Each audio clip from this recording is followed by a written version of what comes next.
Hello नमस्कार छात्रों। आज संस्कृत शिक्षण के अंतर्गत हमारा टॉपिक है प्रत्यक्ष पद्धति, डायरेक्ट मेथड।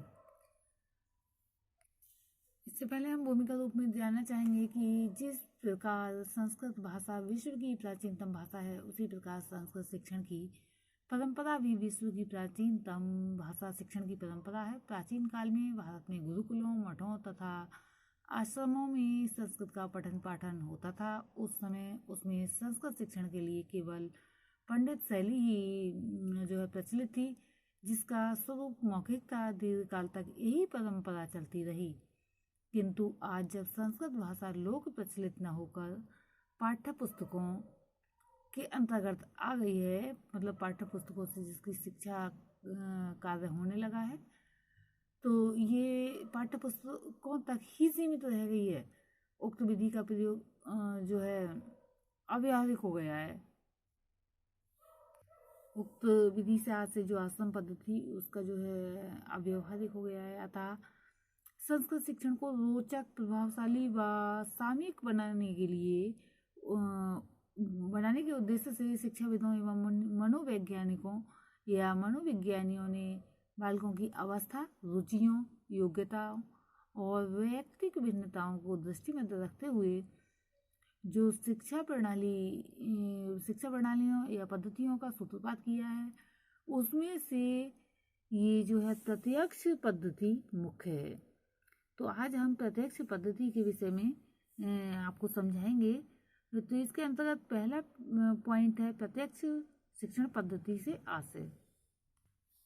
प्रत्यक्ष पद्धति से आशय है जिसमें एक शब्द और एक वस्तु अथवा कार्य के बीच सीधा संबंध स्थापित किया जाता है।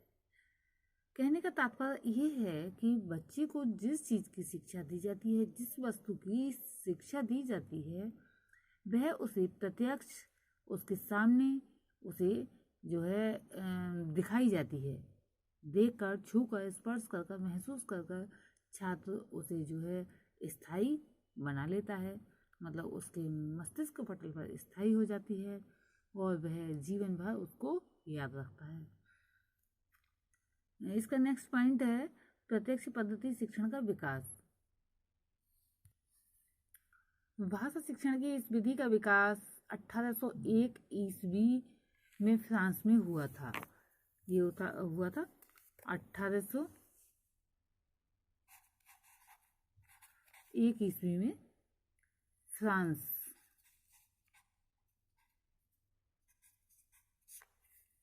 में हुआ था। बाद में इसे फ्रेंच शिक्षक संघ 1886 ने प्रसारित किया। इस विधि में किसी भाषा को मातृभाषा में अनुदित करने की अपेक्षा उसी भाषा में बोलने, सुनने और पढ़ने और लिखने का अभ्यास करने पर बल दिया जाता है। एतदर्थ कक्षा में ऐसा वातावरण उपस्थित करने का प्रयास किया जाता है जिसमें छात्र संस्कृत या किसी विदेशी भाषा को पढ़ने लिखने में रुचि ले सकें।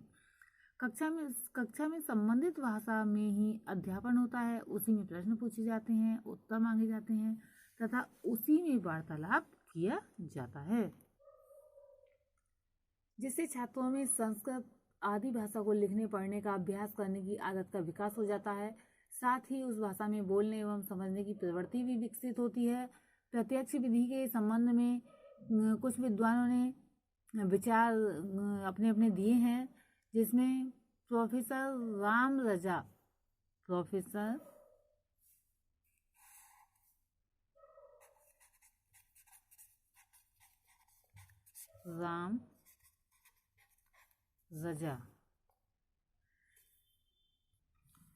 ने अपनी पुस्तक द टीचिंग ऑफ संस्कृत में प्रत्यक्ष विधि की व्याख्या करते हुए लिखा है, जब किसी विदेशी भाषा और विचार को बालक तब तक बिना मातृभाषा के माध्यम से पहुंचाते हैं तो उसे प्रत्यक्ष विधि कहते हैं।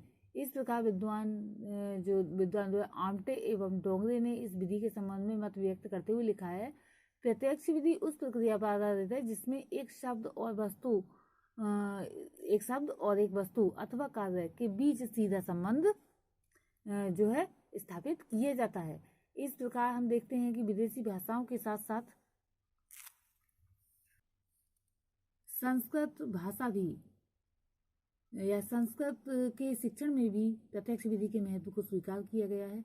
यद्यपि कुछ विद्वानों का मत है कि संस्कृत भाषा शिक्षण में केवल प्रत्यक्ष विधि का आश्रय लेना उचित नहीं है। प्रत्यक्ष विधि, व्याकरण विधि एवं अनुवाद विधियों का समन्वित रूप ही अपनाया जाना चाहिए। तो आज इसके विकास के विषय में हमने समझा और इसका अर्थ भी समझ लिया। अब देखेंगे हम थर्ड पॉइंट पर प्रत्यक्ष विधि के गुण। प्रत्यक्ष विधि में अनेक गुण हैं। पहला है सरल। संस्कृत भाषा को समझने और उसका ज्ञान प्राप्त करने की दृष्टि से ये एक सरल विधि है। नेक्स्ट पॉइंट है मूल सिद्धांतों के अनुरूप। प्रत्यक्ष विधि में किसी भाषा को उसी भाषा के माध्यम से सिखाने पर बल दिया जाता है जो भाषा शिक्षण के मूल सिद्धांतों के अनुरूप है। नेक्स्ट पॉइंट है स्थायी ज्ञान प्राप्ति। इस विधि से प्राप्त ज्ञान जो है स्थायी होता है। नेक्स्ट पॉइंट है रुचिकर, यानी कि रुचिकर शिक्षण। तो इस विधि में मॉडल, चित्र, वस्तुओं आदि की सहायक उपकरणों का प्रयोग किया जाता है जिससे शिक्षण रुचिकर बन जाता है। कौशलों का समुचित विकास।